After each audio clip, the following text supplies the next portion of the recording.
It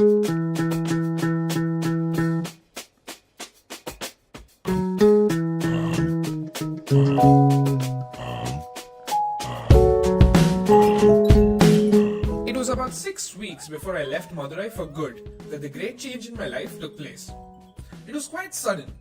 I was sitting alone in a room on the first floor of my uncle's house. I seldom had any sickness, and on that day there was nothing wrong with my health. But a sudden violent fear of death overtook me. There was nothing in my state of health to account for it, and I did not try to account for it or find out whether there was any reason for the fear. I just felt I'm going to die and began thinking what to do about it. It did not occur to me to consult a doctor or my elders or friends. I felt that I had to solve the problem myself there and then. The shock of the fear of death drove my mind inwards, and I said to myself mentally, without actually framing the words, now death has come. What does it mean? What is it that is dying? This body dies, and I at once dramatized the occurrence of death. I lay with my limbs stretched out stiff as though rigor mortis had set in, and imitated a corpse so as to give greater reality to the inquiry. I held my breath and kept my lips tightly closed so that no sound could escape, so that neither the word I nor any other word could be uttered. Well then, I said to myself, this body is dead. It will be carried stiff to the burning ground and there burnt and reduced to ashes. But with the death of this body, am I dead?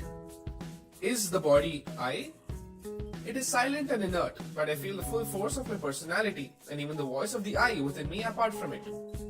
So I am spirit transcending the body. The body dies, but the spirit that transcends, it cannot be touched by death. That means I am the deathless spirit. All this was not dull thought. It flashed through me vividly as living truth, which I perceived directly, almost without thought process. I was something very real, the only real thing about my present state. And all the conscious activity connected with my body was centered on that I.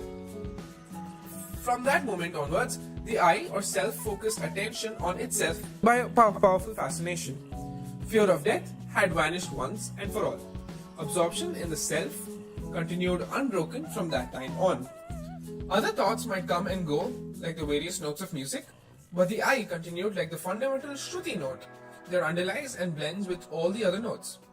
Whether the body was engaged in talking, reading or anything else, I was still centered on I. Previous to that crisis, I had no clear perception of myself and was not consciously attracted to it.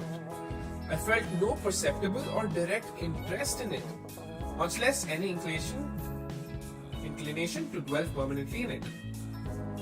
Ramana Maharishi.